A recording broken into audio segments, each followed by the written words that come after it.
Bonjour, je m'appelle Andrina Naturenne et vous êtes ici chez moi, dans ma maison à Winnipeg, au Manitoba. Je suis artiste, auteure, compositeur, interprète, parfois réalisatrice. Je suis francophone et métisse, née à Saint-Boniface, au Manitoba, où j'habite encore aujourd'hui. Et aujourd'hui, je suis enseignante artiste avec le Centre national des arts. Je vais faire une série de 4 vidéos où nous allons parler de l'écriture de chansons ensemble et explorer ce que ça veut dire d'écrire une chanson. Comment la structurer, comment trouver de l'inspiration, et aussi comment faire des rimes, toutes sortes d'affaires qui ont tout rapport à l'écriture de chansons. Et dans cette première vidéo, ici aujourd'hui, nous allons parler spécifiquement des parties intégrales d'une chanson, alors sa structure. Nous allons parler de couplets, de refrains, de bridge, et aussi d'autres petits détails qu'on peut aussi rajouter dans nos structures de chansons. Pour commencer, je vais vous partager une de mes propres chansons. C'est une chanson qui s'appelle « Tourte printanière » et ça a été inspiré d'un texte que j'ai lu dans un livre qui s'appelle « L'espace de Louis Goulet ». C'est la vraie histoire d'un homme métis, Louis Goulet, qui aurait habité à la Rivière-Rouge. Et il y a un tout petit paragraphe dans le livre qui parle de tourte printanière, une tourte qui était très populaire dans le temps. Et puis, pendant des décennies, des centaines d'années, cet oiseau-là venait à la Rivière-Rouge. Et d'une année à l'autre, la tourte printanière n'est pas revenue. Alors, j'ai trouvé ça très intéressant comme idée ou comme concept ou comme réalité dans le temps. Alors, j'ai composé cette prochaine chanson à partir de ce texte-là. Alors voici Tourte printanière.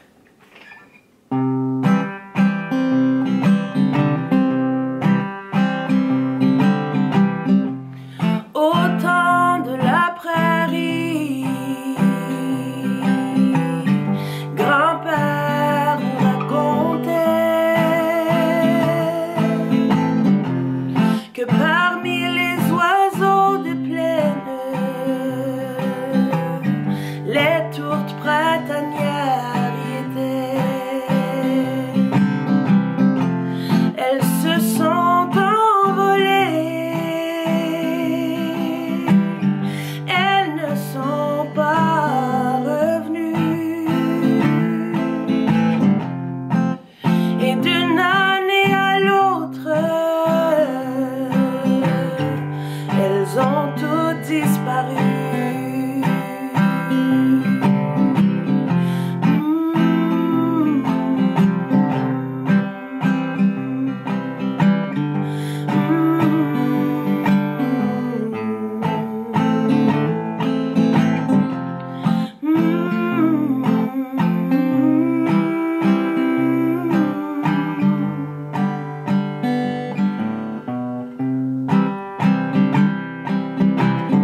Et moi, petit enfant,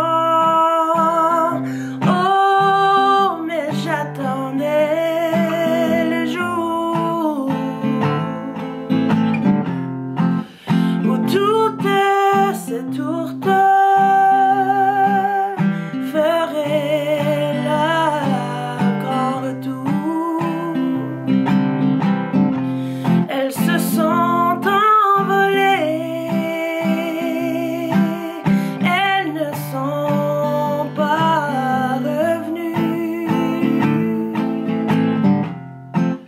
et d'une année à l'autre, elles ont toutes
tourtes printanières ont disparu.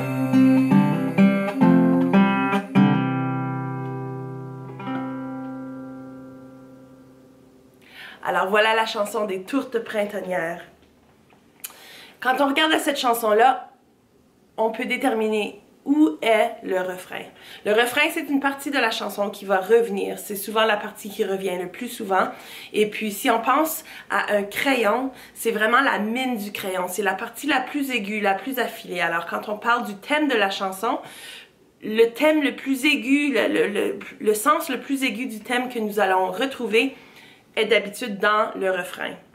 Alors, le refrain ici, c'était « Elles se sont envolées, elles ne sont pas revenues, et d'une année à l'autre, elles ont toutes disparu. » Alors, on parle des tourtes, là. Elles se sont envolées, elles ne sont pas revenues, d'une année à l'autre, elles ont toutes disparu. Ça, pour moi, c'est le thème principal de la chanson. Alors, dans les couplets, on explore un peu plus, on parle de l'historique, on raconte l'histoire, on a des fois peut-être différentes perspectives, différents narrateurs dans la chanson. Il y a vraiment beaucoup de possibilités, mais quand on parle de couplets, on parle de sections qui vont généralement être différentes mélodies du refrain, différents accords d'habitude. Et puis, on élargit un peu le sens du thème. Alors, on explore un peu plus loin, puis des thèmes qui englobent le thème principal de la chanson. On va trouver que dans les chansons traditionnelles canadiennes françaises, c'est souvent cette structure ici de couplet-refrain, couplet-refrain, couplet-refrain. Mais dans les chansons populaires d'aujourd'hui, et aussi comme on voit dans des chansons originales d'aujourd'hui aussi, des fois on suit une structure qui est vraiment couplet-refrain. Mais il y a aussi un autre élément qu'on retrouve souvent dans des chansons populaires, c'est le bridge. Alors le bridge, c'est une section, c'est comme une troisième section de la chanson qui revient d'habitude juste une fois, plutôt vers la fin. On ferait peut-être couplet, refrain, bridge, refrain, puis là la fin. Alors le bridge, c'est une autre partie qui a encore une autre mélodie, d'autres accords, et qui vient expliquer une nouvelle perspective dans la chanson ou qui élabore encore sur le thème, mais qui ressemble pas trop aux autres couplets ou au refrain. C'est vraiment une partie unique de la chanson. Alors voilà les éléments intégraux d'une chanson. Il y a aussi des parties instrumentales dans une chanson, comme un intro, un outro. On peut faire des fois des dénouements, comme des genres de fade-out dans nos chansons. Alors ça, c'est tous des éléments d'arrangement. Dans cette chanson ici que je viens de vous jouer, après chaque refrain, je laisse toute une section instrumentale. Alors là, je suis en solo, alors je fredonne un peu avec comme...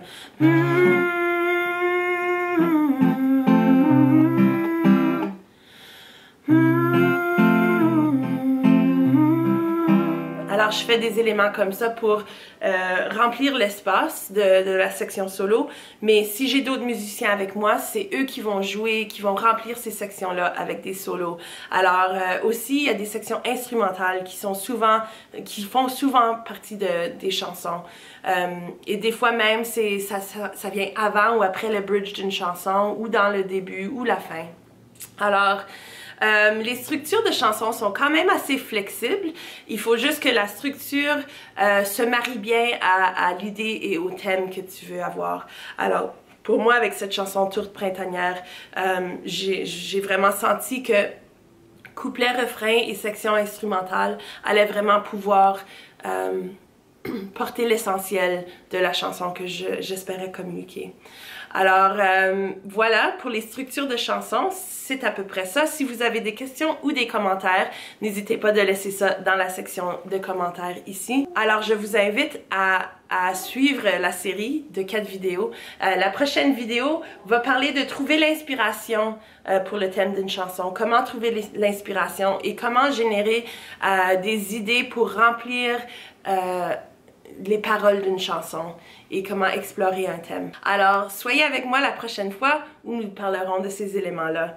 Merci d'être avec nous aujourd'hui de la part du CNA et de moi-même. On vous remercie d'être là et à la prochaine.